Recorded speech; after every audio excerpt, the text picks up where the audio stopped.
யோபு 31 அதிகாரம். தாம் குற்றமற்றவர் என்பதை யோபு விளக்குதல். கண்களோடு நான் உடன்படிக்கை செய்து கொண்டேன், பின்பு கன்னி ஒருத்தியை எப்படி நோக்குவேன்? வானினின்று கடவுள் வழங்கும் பங்கென்ன? விசுப்பினின்று எல்லாம் வல்லவர் விதிக்கும் உரிமை என்ன? தீயோர்க்கு வருவது கேடு அல்லவா? கொடியோர்க்கு வருவது அழிவு அல்லவா? என் வழிகளை அவர் பார்ப்பதில்லையா? என் காலடிகளை அவர் கணக்கிடுவதில்லையா? பொய்மையை நோக்கி நான் போயிருந்தால், வஞ்சகத்தை நோக்கி என் காலடி விரைந்திருந்தால், சீர்தூக்கும் கோலில் என்னை அவர் நெருக்கட்டும். இவ்வாறு கடவுள் என் நேர்மையை அறியட்டும். நெறி தவறி என் காலடி போயிருந்தால், கண்ணில் பட்டதையெல்லாம் என் உள்ளம் நாடியிருந்தால், என் கைகளில் கரை ஏதும் படிந்திருந்தால், நான் விதைக்க இன்னொருவர் அதனை உண்ணட்டும். எனக்கென வளர்பவை வேரோடு பிடுங்கப்படட்டும். பெண்ணில் என் மனம் மயங்கியிருந்திருந்தால், பிறரின் கதவருகில் காத்து கிடந்திருந்தால், என் மனைவி மற்றொருவனுக்கு மாவரைக்கட்டும், மற்றவர்கள் அவளோடு படுக்கட்டும். ஏனெனில் அது தீச்செயல், நடுவரின் தண்டனைக்குரிய பாதகம். ஏனெனில் படுகுழி வரை சுட்டரிக்கும் நெருப்பு அது, வருவாய் அனைத்தையும் அடியோடு அழிக்கும் தீயது. என் வேலைக்காரனோ வேலைக்காரியோ எனக்கு எதிராய் வழக்கு கொணரும்போது நான் அதை தட்டி கழித்திருந்தால், இறைவன் எனக்கு எதிராய் எழும்போது நான் என்ன செய்வேன்? அவர் என்னிடம் கணக்கு கேட்டால் நான் என்ன பதிலளிப்பேன்? கருப்பையில் என்னை உருவாக்கியவர் தாமே, அவனையும் உருவாக்கினார். கருப்பையில் எங்களுக்கு வடிவளித்தவர் அவர் ஒருவரே அல்லவோ? ஏழையர் விரும்பியது ஈய இணங்காது இருந்தேனோ? கைப்பெண்டிரின் கண்கள் பூத்து போக செய்தேனோ? என் உணவை நானே தனித்து உண்டேனோ? நான் தாய் தந்தையற்றோ அதில் உண்ணாமல் போயினரா? ஏனெனில் குழந்தை பருவம் முதல் அவர் என்னை தந்தை போல் வளர்த்தார். என் தாய் வயிற்றிலிருந்து என்னை வழிநடத்தினார். ஆடை இல்லாமல் எவராவது அழிவதையோ, போர்வையின்றி ஏழையவராவது இருந்ததையோ பார்த்து கொண்டிருந்தேனோ? என் நாட்டு முடி கம்பளியினால் குளிர் போக்கப்பட்டு அவர்களின் உடல் என்னை பாராட்டவில்லையா? எனக்கு மன்றத்தில் செல்வாக்கு உண்டு எனக் கண்டு தாய் தந்தையோ அற்றோர்க்கு எதிராக கை ஓங்கினேனோ? அப்படி இருந்திருந்தால் என் தோள் மூட்டு தோளிலிருந்து நெகிழ்வதாக, முழங்கை மூட்டு முறிந்து சுழல்வதாக. ஏனெனில் இறைவன் அனுப்பும் இடர் எனக்கு பேரச்சம். அவர் மாட்சிக்கு முன் என்னால் எதுவும் இயலாது. தங்கத்தில் நான் நம்பிக்கை வைத்திருந்தேனாகில், பசும்பொன் என் உறுதுணை என்று பகர்ந்திருப்பேனாகில், செல்வ பெருக்கினால் அல்லது கை நிறைய பெற்றதால் நான் மகிழ்ந்திருப்பேனாகில், சுடர்விடும் கதிரவனையும் ஒளியில் தவழும் திங்களையும் நான் கண்டு என் உள்ளம் மறைவாக மயங்கியிருந்தால், அல்லது என் வாயில் கை வைத்து முத்தமிட்டிருந்தால், அதுவும் நடுவர் தீர்ப்பிற்குரிய பழியாயிருக்கும். ஏனெனில் அது உன்னத இறைவனை நான் மறுப்பதாகும். என்னை வெறுப்போரின் அழிவில் நான் மகிழ்ந்ததுண்டா? அல்லது அவர்கள் இடர்படும் போது இன்புற்றதுண்டா? சாகும்படி அவர்களை சபித்து என் வாய் பாவம் செய்ய நான் விடவில்லை. இறைச்சி உண்டு நிறைவு அடையாதவர் யாரேனும் உண்டோ என்று என் வீட்டார் வினவாமல் இருந்ததுண்டா? வீதியில் வேற்றார் உறங்கியதில்லை, ஏனெனில் வழிப்போக்கருக்கு என் வாயிலை திறந்து விட்டேன். என் தீச்செயலை உள்ளத்தில் புதைத்து என் குற்றங்களை மானிடர் போல் மறைத்ததுண்டா? பெருங்கும்பலை கண்டு நடுங்கி உறவினர் இகழ்ச்சிக்கு அஞ்சி நான் வாளாவிருந்ததுண்டா? கதவுக்கு வெளியே வராதிருந்ததுண்டா? என் வழக்கை கேட்க ஒருவர் இருந்தால் எத்துணை நன்று. இதோ என் கையொப்பம், எல்லாம் வல்லவர் எனக்கு பதில் அளிக்கட்டும். என் எதிராளி வழக்கை எழுதட்டும். உண்மையாகவே அதை என் தோள் மேல் தூக்கி செல்வேன். எனக்கு மணிமுடியாக சூட்டி கொள்வேன். என் நடத்தை முழுவதையுமே அவருக்கு எடுத்துரைப்பேன். இளவரசனைப் போல் அவரை அணுகி செல்வேன். எனது நிலம் எனக்கு எதிராய் கதறினால், அதன் படைசால்கள் ஒன்றாக அழுதால், விலை கொடாமல் அதன் விளைச்சலை உண்டிருந்தால், அதன் உரிமையாளரின் உயிரை போக்கியிருந்தால், கோதுமைக்கு பதில் முட்களும் வார்கோதுமைக்கு பதில்களையும் வளரட்டும். யோபின் மொழிகள் முடிவுற்றன. 32 அதிகாரம். எலிகூசுவின் முதல் சொற்பொழிவு. யோபு தம்மை நேர்மையாளராக கருதியதால் இந்த 3 மனிதர்களிடம் அவருடன் சொல்லாடுவதை நிறுத்திவிட்டார்கள். அப்பொழுது பூசியானும் ராமாவின் வீட்டை சார்ந்த பாரகேலின் புதல்வனுமாக எலிகூ சீற்றமடைந்தான். யோபு கடவுளை விட தம்மை நேர்மையாளராய் கருதியதால் அவர் மீது சினம் கொண்டான். 3 நண்பர்கள் மீதும் அவன் கோபப்பட்டான். ஏனெனில் யோபின் மீது அவர்கள் குற்றம் சாட்டினார்களே அன்றி அதற்கான ஆதாரத்தை எடுத்து கூறவில்லை. எலிகூ யோபுடன் பேச இதுவரை காத்திருந்தான். ஏனெனில் அவனை விட அவர்கள் வயதில் முதிர்ந்தவர்கள். அந்த மூவரும் தகுந்த மறுமொழி தரவில்லை எனக் கண்ட எலிகூஸ் இன்னும் ஆத்திரமடைந்தான். ஆகவே பூசியானும் பாரக்கேலின் புதல்வனுமான எலிகூ பேசத் தொடங்கினான். நான் வயதில் சிறியவன், நீங்களோ பெரியவர். ஆகவே என் கருத்தை உங்களிடம் உரைக்க தயங்கினேன், அஞ்சினேன். நான் நினைத்தேன், முதுமை பேசட்டும், வயதானோர் ஞானத்தை உணர்த்தட்டும். ஆனால் உண்மையில் எல்லாம் வல்லவரின் மூச்சே மனிதரில் இருக்கும் இந்த ஆவியே உயிர்த்துணர்வை அளிக்கின்றது. வயதானோர் எல்லாம் ஞானிகள் இல்லை, முதியோர் நீதியை அறிந்தவரும் இல்லை. ஆகையால் நான் சொல்கிறேன், எனக்கு செவி கொடுத்தருள்க. நானும் என் கருத்தை சொல்கின்றேன். இதோ சொற்களுக்காக காத்திருந்தேன். நீங்கள் ஆய்ந்து கூறிய வார்த்தைகளை, அறிவார்ந்த கூற்றை நான் கேட்டேன். உங்களை கவனித்து கேட்டேன். உங்களுள் எவரும் யோபின் கூற்று தவறென எண்பிக்கவில்லை. அவர் சொற்களுக்கு தக்க பதில் அளிக்கவும் இல்லை. எச்சரிக்கை, நாங்கள் ஞானத்தை கண்டு கொண்டோம். இறைவனை அவர் மீது வெற்றி கொள்ளட்டும். மனிதரால் முடியாது என்று சொல்லாதீர்கள். என்னை நோக்கி யோபு தம் ஒளிகளை கூறவில்லை. உங்கள் சொற்களில் அவருக்கு நான் பதிலளிக்க மாட்டேன். அவர்கள் மலைத்து போயினர். மீண்டும் மறுமொழி உரையார். அவர்கள் ஒரு வார்த்தையும் சொல்வதற்கில்லை. அவர்கள் பேசவில்லை. நின்று கொண்டிருந்தாலும் பதில் சொல்லவில்லை. நான் இன்னும் காத்திருக்க வேண்டுமா? நானும் எனது பதிலை கூறுவேன்.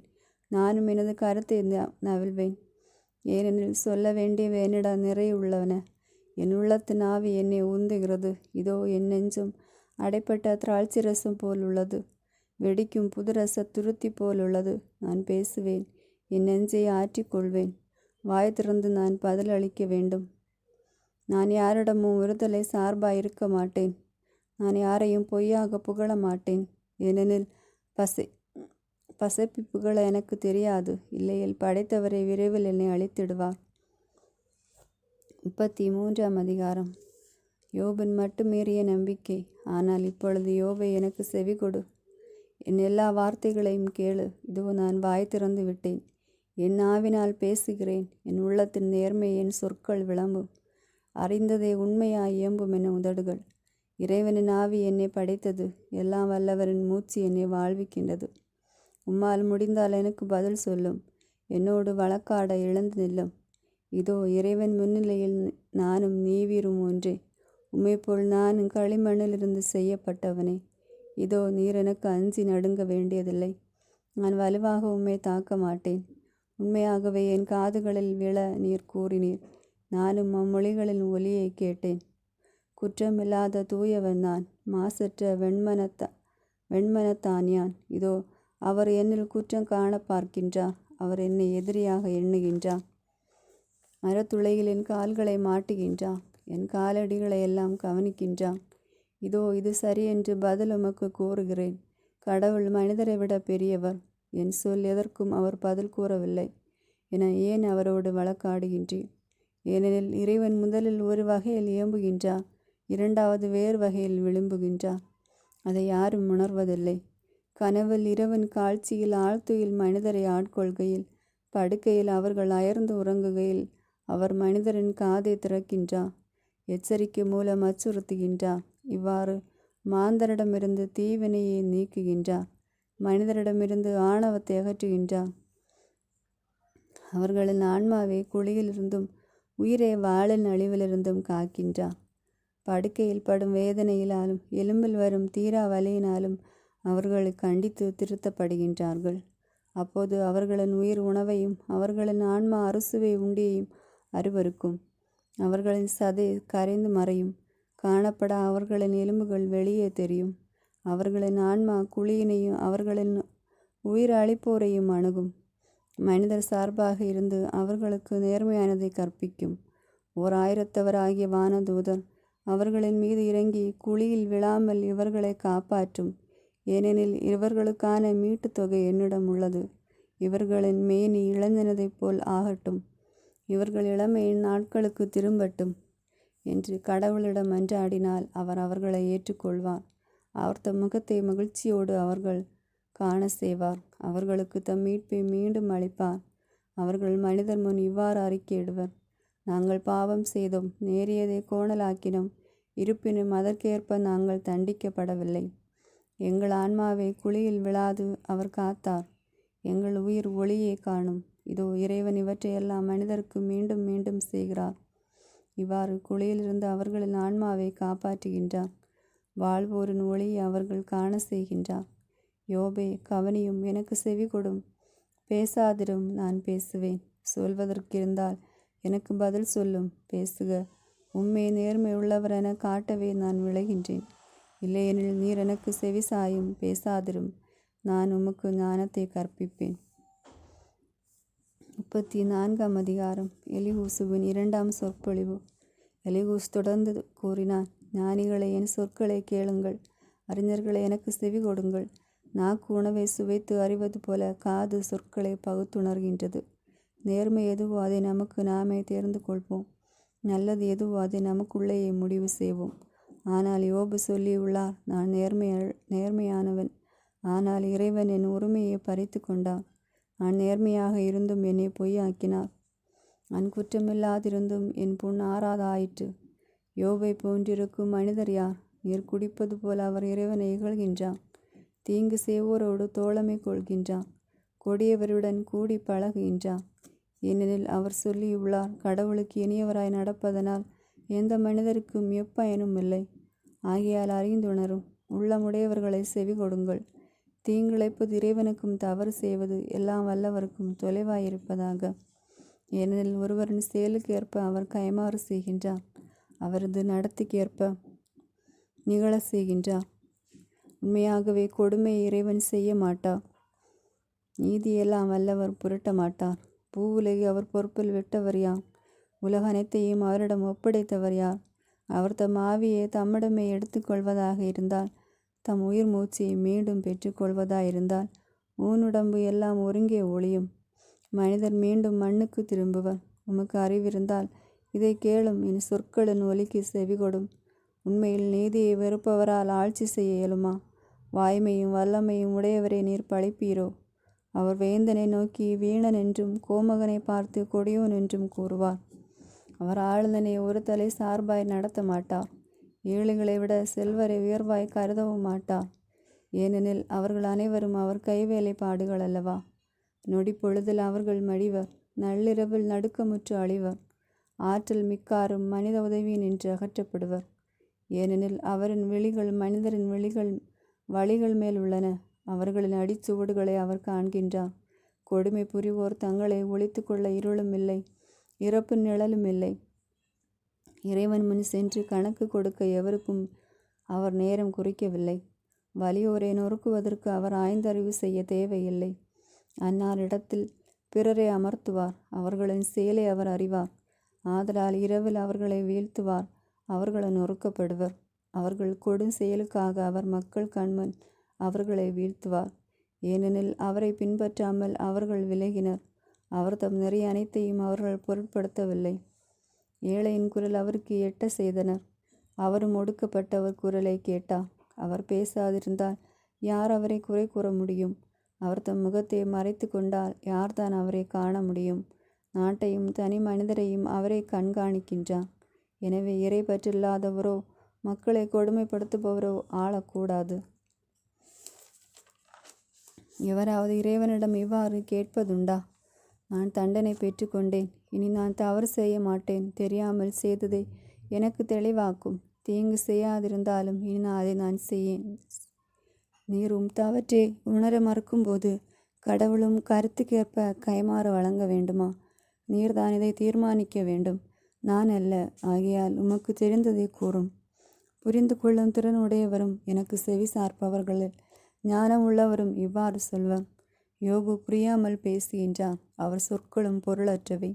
யோபு இறுதி வரை சோதிக்கப்பட வேண்டுமா? ஏனெனில் அவரின் மொழிகள் தீயோருடையவை போலுள்ளன. யோபு தாம் பாவம் செய்ததோடு கிளர்ச்சியும் செய்கின்றார். ஏளனமாய் நம்முடைய அவர் கை தட்டுகின்றார். இறைவனுக்கு எதிராக வார்த்தைகளை கொட்டுகின்றார். 35ஆம் அதிகாரம். அனைத்தையும் கடந்தவர் கடவுள். எலிகூஸ் தொடர்ந்து கூறினான், நான் இறைவன் முன் நேர்மையானவன் என நீர் சொல்வது சரி என நினைக்கின்றீரா? நான் பாவம் செய்யாததனால் எனக்கு என்ன ஆதாயம், எனக்கு என்ன நன்மை என நீர் கேட்கின்றீர். உமக்கும் நண்பர்களுக்கும் சேர்த்து நான் பதில் அளிக்கின்றேன். பானங்களை பாரும் கவனியும். இதோ உம்மை விட உயிரோருக்கும் முகில்கள். நீர் பாவம் செய்தால் அவருக்கு எதிராக என்ன சாதிக்கின்றீர்? நீர் மிகுதியான குற்றங்களை செய்வதால் அவருக்கு என்ன செய்து விடுகின்றீர்? நீர் நேர்மையாயிருப்பதால் அவருக்கு நீர் அளிப்பதென்ன? அல்லது உன் கையிலிருந்து அவர் பெறுவதென்ன? உன் கொடுமை உம்மை போன்ற மனிதரை துன்புறுத்துகின்றது. உன் நேர்மையும் மானிடர்க்கு நன்மை பயக்கின்றது. கொடுமைகள் குவிய அவர்கள் கூக்குரலிடுவர். வலியவர் கைவன்மையால் கத்தி கதர்வர். ஆனால் இவ்வாறு எவரும் சொல்வதில்லை. எங்கே என்னை படைத்த கடவுள்? இரவில் பாட செய்பவர் எங்கே? நானிலத்தின் விலங்குகளை விட நமக்கு அதிகமாய் கற்பிக்கின்றவரும் வானத்து புள்ளினங்களை விட நம்மை ஞானியாக்குகின்றவரும் அவரன்றோ? அங்கே அவர்கள் கூக்குரலிடுகின்றனர். பொல்லார் செருக்கின் பொருட்டு அவர் பதில் ஒன்றும் சொல்லார். வீண் வேண்டலை இறைவன் கண்டிப்பாய் கேளார். எல்லாம் வல்லவர் அதை கவனிக்கவும் மாட்டார். இப்படி இருக்க நான் அவரை பார்க்கவில்லை. தீர்ப்பு அவரிடம் இருக்கின்றது. நான் அவருக்காக காத்திருக்கின்றேன் என்று நீர் கூறும்போது எப்படி உமக்கு செவி கொடுப்பான்? இப்பொழுதோ கடவுளின் சினம் தண்டிப்பதில்லை. மனிதரின் மடமையை அவ்வளவாய் அவர் நோக்குவதில்லை என எண்ணி யோபு வெற்றிரை விளம்புகின்றார். அறிவில்லாமல் சொற்களை கொட்டுகின்றார். 36ஆம் அதிகாரம். யோபனுடைய துன்பங்களின் உட்பொருள். எலிகூஸ் தொடர்ந்து பேசினான். சற்று பொறும், காட்டுவேன் உமக்கு கடவுள் சார்பாய் நான் கூற வேண்டியவற்றை. தொலையிலிருந்து என் அறிவை கொணர்வேன். என உண்டாக்கியவரை நேர்மையை உரித்தாக்குவேன். ஏனெனில் மெய்யாகவே பொய் என்று என் சொற்கள். அறிவறை நிறைந்த நான் உன் நடுவே உள்ளேன். இதோ இறைவன் வல்லவர், எவரையும் புறக்கணியார். அவர் வல்லமையும் ஞானமும் கொண்டவர். கொடியவரை அவர் வாழ விடார். ஒடுக்கப்படுவோருக்கு உரிமையை வழங்குவார். நேர்மையாளர் மீது கொண்ட பார்வையை அகற்றார். அரசர்களை அரியணையில் அமர்த்துகின்றார். என்றென்றும் அவர்கள் ஏற்றமடைவர். ஆனால் அவர்கள் சங்கிலியால் கட்டுண்டனரில் வேதனையின் கயிற்றில் அகப்பட்டாரெனில் அவர்கள் செய்ததையும் மீறியதையும் இருமாப்புடன் நடந்ததையும் எடுத்து எம்புவார். அறிவுரைகளுக்கு அவர்கள் செவியை திறப்பார். தீச்செயலிலிருந்து திரும்புமாறு ஆணையிடுவார். அவர்கள் கேட்டு அவர்களுக்கு பணிபுரிந்தால் வளமாய் தங்கள் நாட்களையும் இன்பமாய் தங்கள் ஆண்டுகளையும் கழிப்பர். செவி கொடுக்காவிடல் வாளால் மடிவர். அறிவின்றி அவர்கள் அழிந்து போவர். தீய மனத்தோர் வெஞ்சின வளர்ப்பர். அவர்களை அவர் கட்டி போடுகையில் உதவிக்காக கதறமாட்டார். அவர்கள் இளமையில் மடிவர். காமுகரோடு அவர்கள் வாழ்வு முடியும். துன்புற்றோரை துன்பத்தால் காப்பார். வேதனையால் அவர்கள் காதை திறப்பார். இடுக்கண் வாயினின்று உங்களை இழுத்து காத்தார். ஒடுக்கமற்ற பரந்த வெளியில் சேர்த்தார். உங்கள் பந்தியை ஊட்டமுள்ள உணவால் நிரப்பினார். பொல்லார்க்குரிய தீர்ப்பு உங்கள் மீது வந்தது. தீர்ப்பும் நீதியும் உங்களை பற்றி பிடித்தன. வளமையால் வழி பெறலாமல் பார்த்து கொள்ளும். நிறைந்த கையூட்டால் நெறி தவறாதையும். நிறைந்த செல்வமும் வல்லமையின் முழு ஆற்றலும் இன்னலில் உமக்கு உதவுமா? இருந்த இடத்திலேயே மக்கள் மடியும் இரவுக்காக ஏங்காதீர். துன்பத்தை விட தீச்செயலையே நீர் தேர்ந்து கொண்டீர். எனவே அதற்கு திரும்பாதபடி எச்சரிக்கையாக இரும். கடவுளின் ஆற்றலுக்கு புகழ்ச்சி பாடல். இதோ ஆற்றலில் இறைவன் உயர்ந்தவர். அவருக்கு நிகரான ஆசிரியர் உளரோ? அவர் நெறியை அவருக்கு வகுத்தவர் யார்? அவருக்கு நீர் வழி தவறினீர் என சொல்ல வல்லவர் யார்? அவர் செயலை புகழ்வதில் கருத்தாயிரும். மாந்தர் அதனை பாடி போயினர். மனித இனம் முழுவதும் அதை கண்டது. மனிதன் தொலையிலிருந்தே அதை நோக்குவான். இதோ இறைவன் பெருமை மிக்கவர். நம் அறிவுக்கு அப்பாற்பட்டவர். அவர் தம் ஆண்டுகள் எண்ணற்றவை, கணக்கிட முடியாதவை. நீர்த்துளிகளை அவர் ஆவியாக இழுக்கின்றார். அவற்றை மழையாக வடித்து கொடுக்கின்றார். முகில்கள் அவற்றை பொழிகின்றன. மாந்தர் மேல் அவற்றை மிகுதியாக பெய்கின்றன. பரவும் முகில்களையும் அவர் தம் மணி பந்தலின் ஆர்ப்பரிப்பினையும் ஆய்ந்தறிபவர் யார்? இதோ தம்மை சுற்றி மின்னல் ஒளிர செய்கின்றார். கடலின் அடித்தளத்தை மூடுகின்றார். இவற்றால் மக்களினங்கள் மீது தீர்ப்பளிக்கின்றார். அதிகமாய் உணவினை அளிக்கின்றார். மின்னலை தம் கைக்குள் வைக்கின்றார். இலக்கினை தாக்க ஆணையிடுகின்றார். இடிமுழக்கம் அவரை பற்றி எடுத்துரைக்கும்.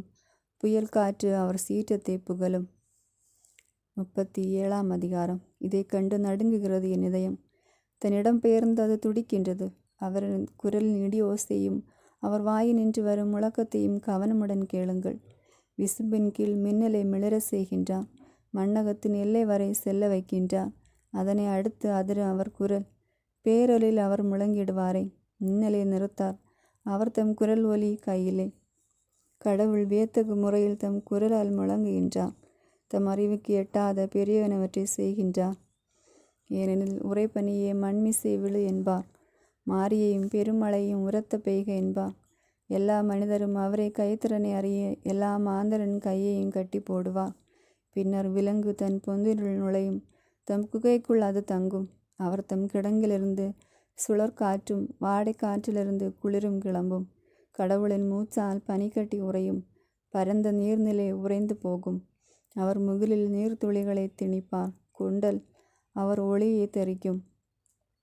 மேகம் அவரது ஆணைப்படியே சுழன்று ஆடும். அவர் ஆணையிடுவதை எல்லாம் மண்மிசை செய்யும். கண்டிக்கவோ கருணை காட்டவோ இவற்றை உலகில் அவர் நிகழச் செய்கின்றார்.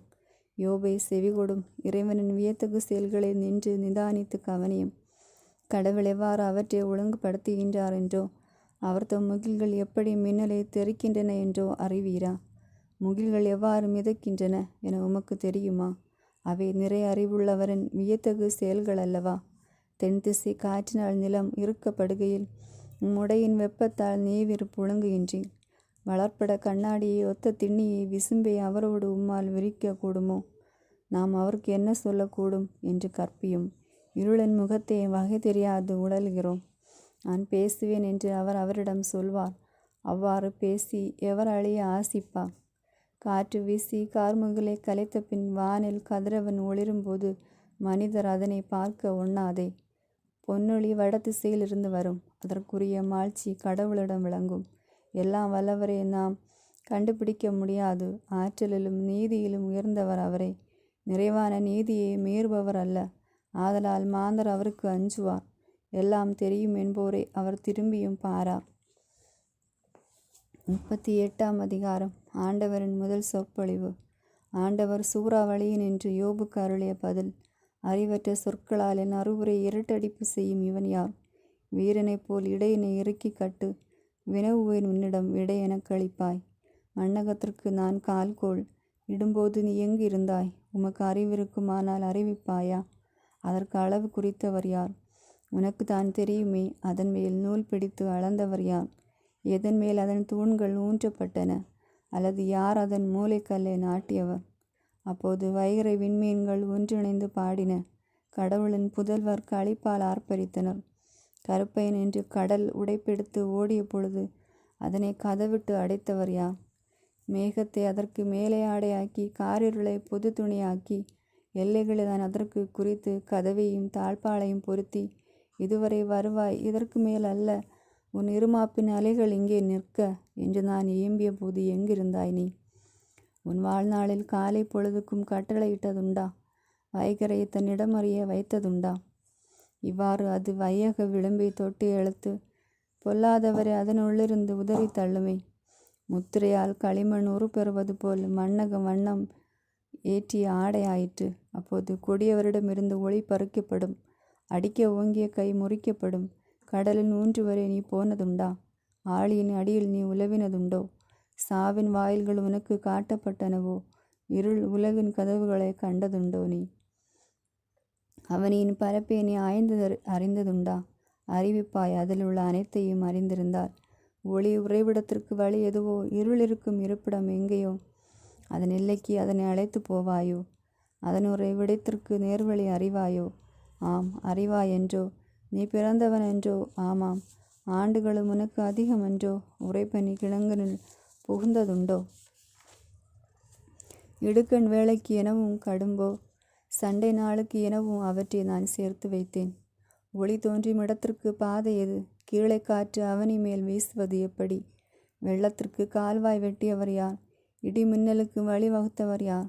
மனிதர் வாழா மண்ணிலும் மாந்தர் குடியிருப்பு ஆலையிலும் மழை பெய்வித்து பால்வெளிக்கும் வறண்ட நிலத்திற்கும் நீர் பாய்ச்சி பசும்புல் முளைக்க செய்தவர் யார்? மழைக்கு தந்தை உண்டோ? பனித்துளிகளை பிறப்பிப்பவர் யார்? பனிக்கட்டி யாருடைய உதரத்தில் தோன்றுகின்றது? வானின் மூடு பனியை ஈன்றெடுப்பவர் யார்? கல்லை போல் புனல் கட்டி ஆகிறது. ஆழ்கடலின் பரப்பு உறைந்து போகிறது. கார்த்திகை மீனை கட்டி விலங்கிடுவாயோ? மார்கழி மீனின் தலையை அவிழ்த்திடுவாயோ? குறித்த காலத்தில் விடிவெள்ளியை கொணர்வாயோ? வடதிசை விண்மீன் குழுவுக்கு வழி காட்டுவாயோ? வானின் விதிமுறைகளை அறிந்திடுவாயோ? அதன் ஒழுங்கை நானிலத்தில் நிலைநாட்டிடுவாயோ? முகில்வரை உன் குரலை முழங்கிடுவாயோ? தண்ணீர் பெருக்கு உன்னை மூட செய்வாயோ? புறப்படுக என மின்னலுக்கு ஆணையிடுவாயோ? இதோ உள்ளம் என அவை உனக்கு இயம்புமோ? நாரிக்கு ஞானத்தை நல்கியவர் யார்? சேவலுக்கு அறிவை கொடுத்தவர் யார்? ஞானத்தால் முகில்களை எண்ணக்கூடியவர் யார்? வானத்தில் நீர்க்குடங்களை கவிழ்ப்பவர் யார்? தோள்களை சேர்த்து கட்டி ஆக்குபவர் யார்? மண்கட்டிகளை ஒட்டிக்கொள்ள செய்பவர் யார்? பெண் சிங்கத்திற்கு இரை தேடுவாயோ? அரிமா குட்டியின் பசியை ஆற்றுவாயோ? குகைகளில் அவை குறுகி இருக்கையிலே, குழிகளில் அவை பதுங்கி இருக்கையிலே, காக்கை குஞ்சுகள் இறைவனை நோக்கி கரையும் போது, அவை உணவின்றி ஏங்கும்போது, காகத்திற்கு இரை அளிப்பவர் யார்? வரையாடு ஈனும் பருவம் தெரியுமோ? மான்குட்டியை ஈனுதலை பார்த்ததுண்டா? எண்ண முடியுமா அவை சினையா இருக்கும் மாதத்தை? கணிக்க முடியுமா அவை ஈனுகின்றது காலத்தை? குனிந்த குட்டிகளை அவை தள்ளும், வேதனையில் அவற்றை வெளியேற்றும். வெட்ட வெளியில் குட்டிகள் வளர்ந்து வலிமை பெறும், விட்டு பிரியும் அவைகளிடம் மீண்டும் வராது. காட்டு கழுதையை கட்டற்று திரிய செய்தவர் யார்? கழுதையின் கட்டுகளை அவிழ்த்தவர் யார்? பாலை நிலத்தை அதற்கு வீடாக்கினேன், ஊர் நிலத்தை அதற்கு உறைவிடமாக்கினேன். நகர அமளியை அது நகைக்கும், ஒட்டுவோன் அதட்டலுக்கும் செவி கொடாது. குன்றுகள் எங்கு தேடும் மேய்ச்சலை, பசுமை அனைத்தையும் நாடி அலையும். காட்டெருமை உனக்கு ஊழியம் செய்ய விரும்புமா? உன் தொழுவத்தில் ஓர் இரவேனும் தங்குமா? காட்டெருமையை கலப்பையில் பூட்டி உழுதிடுவாயோ? பள்ளத்தாக்கில் பரம்படிக்க அது உன் பின்னே வருமோ? அது மிகுந்த வலிமை கொண்டதால் அதனை நம்பி இருப்பாயோ? எனவே உன் வேலையை அதனிடம் விடுவாயோ? அது திரும்பி வரும் என நீ நம்புவாயோ?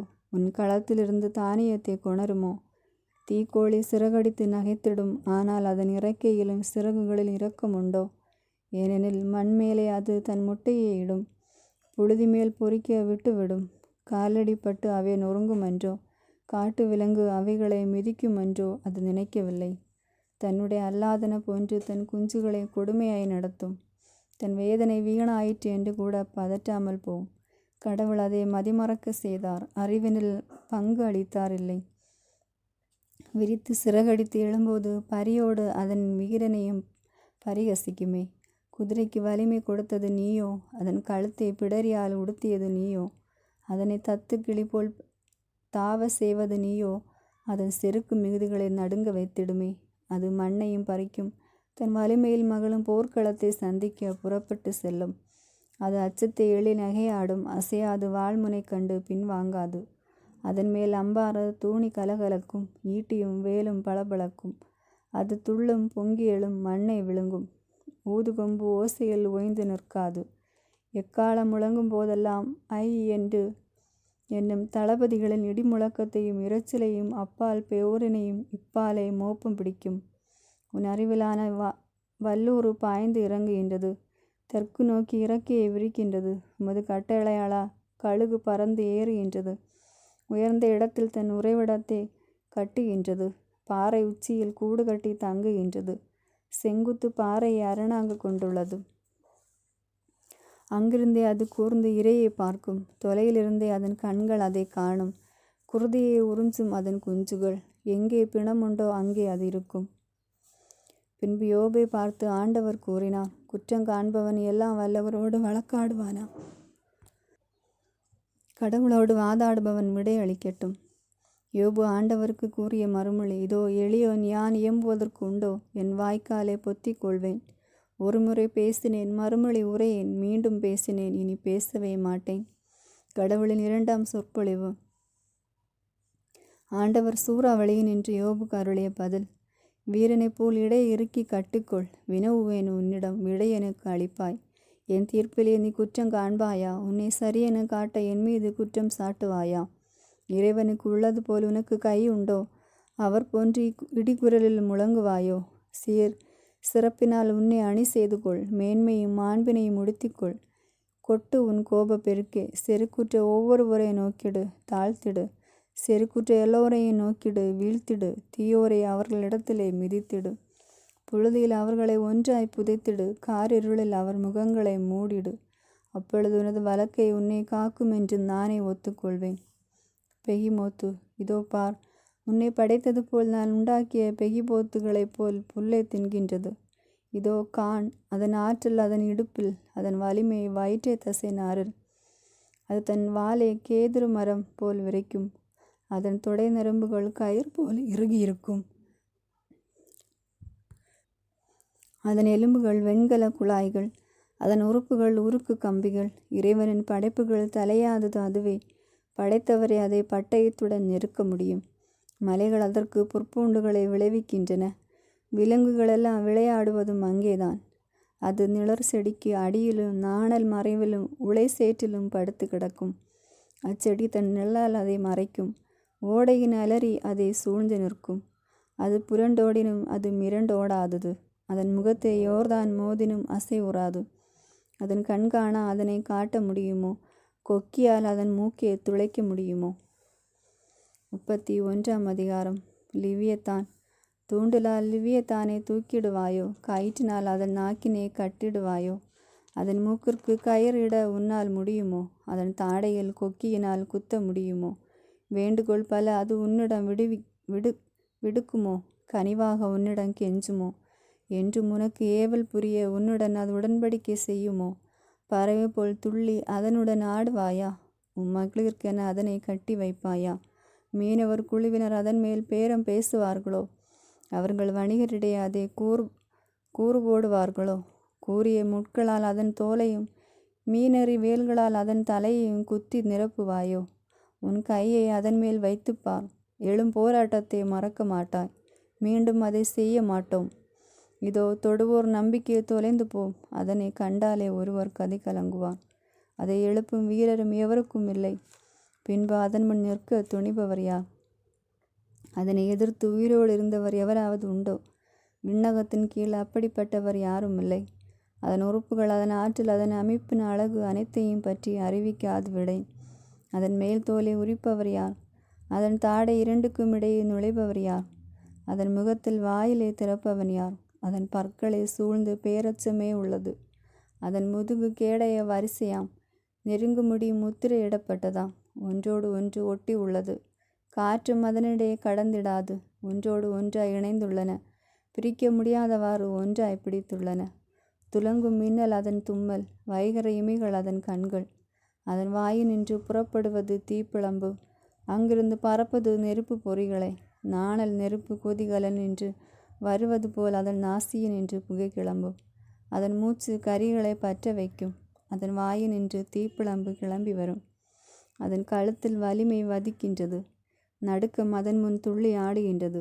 அதன் தசை மடிப்புகள் ஒட்டியிருக்கும், கெட்டியாயிருக்கும், அவற்றை அசைக்க ஒண்ணாது. அதன் நெஞ்சம் கல்லை போல் கடினமானது, திரிகையின் அடிக்கல் போல் திண்மையானது. அது எழும்பொழுதோ தெய்வங்கள் அஞ்சுகின்றன, அது அறைய வரும்போதோ நிலைகுலைகின்றன. வாள் அதை தாக்கிடினும் ஊடுருவாது, ஈட்டியோ அம்போ எரிவோலோ உட்செல்லாது. இரும்பை அது துரும்பென கருதும், வெண்கலத்தை உளுத்து கட்டை என கொள்ளும். வில் வீரன் அதை விரட்ட முடியாது. கவன் கல்லும் கூளம்போல் ஆகுமே, பெருந்தடியை தாளடி என கருதும். எரிபோல் ஒலி கேட்டு எள்ளி நகைக்கும். அதன் வயிற்றுப்புறம் ஒட்டு துணிகளில் அடுக்கும். அது சேற்றில் பழுத்து கிடக்கையில் பரம்பு கட்டை. கொதிகலமென அது கடலை பொங்க செய்யும், தைலச்சட்டி என அது ஆளியை கொப்பளிக்க செய்யும். அது போன பிறகு பாதை பளபளக்கும், கடலை நரைத்ததென கருத தோன்றும். அகிலத்தில் அதற்கு இணையானது இல்லை. அச்சங்கொண்டிலா படைப்பு அதுவே.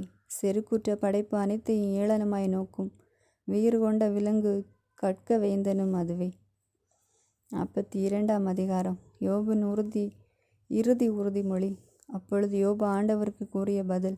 நீர் அனைத்தையும் மாற்ற வல்லவர், அறிவேன் அதனை. நீர் நினைத்த எதையும் தடுக்க இயலாது. அறிவில்லாமல் ஆலோசனையை மறைப்பவன் எவன் என்று கேட்டீர். உண்மையில் நான் தான் புரியாதவற்றை புகன்றேன், அவை எனக்கு விளங்கா அளவுக்கு விந்தையானவை. அருள் கூர்ந்து கேளும், அடியேன் பேசுவேன், வினவுவேன், உம்மை விளங்க வைப்பீர் எனக்கு. உம்மை பற்றி காதால் மட்டுமே கேள்விப்பட்டேன், ஆனால் இப்பொழுது என் கண்களை உம்மை காண்கின்றன. ஆகையால் என்னையே நொந்து கொள்கின்றேன், புழுதியிலும் சாம்பலில் இருந்து மனம் வருந்துகின்றேன். முடிவுரை. ஆண்டவர் இவ்வாறு யோபிடம் பேசின பிறகு தெமானியான எலிப்பாசை பார்த்து கூறியது. உன் மீதும் உன் இரு நண்பர்கள் மீதும் எனக்கு சினம் பற்றி எரிகிறது. ஏனெனில் என் ஊழியன் யோபு போன்று நீங்கள் என்னை பற்றி சரியாக பேசவில்லை. ஆகவே இப்பொழுது 7 காளைகளையும் 7 ஆட்டுக்கிடாய்களை நீங்கள் எடுத்துக்கொள்ளுங்கள். என் ஊழியன் யோபிடம் செல்லுங்கள், உங்களுக்காக எரிபலியை ஒப்புக் கொடுங்கள். என் ஊழியன் யோபு உங்களுக்காக மன்றாடும் பொழுது நானும் அவன் விண்ணப்பத்தை ஏற்றுக்கொள்வேன். என் ஊழியன் யோபு போன்று என்னை பற்றி சரியாக பேசாத உங்கள் மடமைக்கு ஏற்றவாறு செய்யாது விடுவேன். அவ்வாறு தேமானியான எலிப்பாசும் சூகாவியனான பில்தாதும் நாமானியான சேப்பாரும் சென்று ஆண்டவர் அவர்களுக்கு கட்டளையிட்டவாறே செய்தார்கள். ஆண்டவரும் யோபு நிறைஞ்சுதலை ஏற்றார். செல்வ சிறப்புகளை ஆண்டவர் யோபுக்கு மீண்டும் அளித்தல். யோபு தம் நண்பர்களுக்காக மன்றாடின பிறகு ஆண்டவர் செல்வங்களை எல்லாம் மீண்டும் நல்கினார். மேலும் அவர் யோபுக்கு இருந்தனவற்றை எல்லாம் 2 மடங்கு ஆக்கினார். பின்னர் அவருடைய எல்லா சகோதரர்களும் சகோதரிகள் அவரை முன்பு தெரிந்திருந்த அனைவரும் அவரிடம் வந்தனர். அவரது இல்லத்தில் அவரோடு விருந்துண்டனர். ஆண்டவர் அவருக்கு வர செய்த தீமையாகவும் ஆறுதல் கூறி அவரை தேற்றினார். ஒவ்வொருவரும் அவருக்கு வெள்ளியையும் பொன் மோதிரமும் வழங்கினார். யோபின் முன்னைய நாட்களில் இருந்ததை விட பின்னைய நாட்களில் ஆண்டவர் அதிகமாக ஆசி வழங்கினார். இப்பொழுது 14,000 ஆடுகளும் 6,000 ஒட்டகங்களும் 1000 ஏர் மாடுகளும் 1000 பெட்டை கழுதைகளும் அவருக்கு இருந்தன. அவருக்கு 7 புதல்வர்களும் 3 புதல்வியரும் பிறந்தனர். மூத்த மகளுக்கு எமிபா என்றும் 2வது மகளுக்கு கெட்சியா என்றும் 3வது மகளுக்கு கெரேன் அப்பூக்கி என்றும் பெயரிட்டார். யோபின் புதல்வியரைப் போல் அழகு வாய்ந்த நங்கையர் நாடெங்கும் இருந்ததில்லை. அவர்களின் தந்தை அவர்களின் சகோதரர்களோடு அவர்களுக்கும் சொத்தில் உரிமை கொடுத்தார். அதன் பின் யோபு 140 ஆண்டுகள் வாழ்ந்தார். தம் பிள்ளைகளையும் பிள்ளைகளின் பிள்ளைகளை 4ஆம் தலைமுறை வரை கண்டு கழித்தார். இவ்வாறு யோபை முதுமை அடைந்து பல்லாண்டு வாழ்ந்து இறந்தார். ஆமேன். God bless you.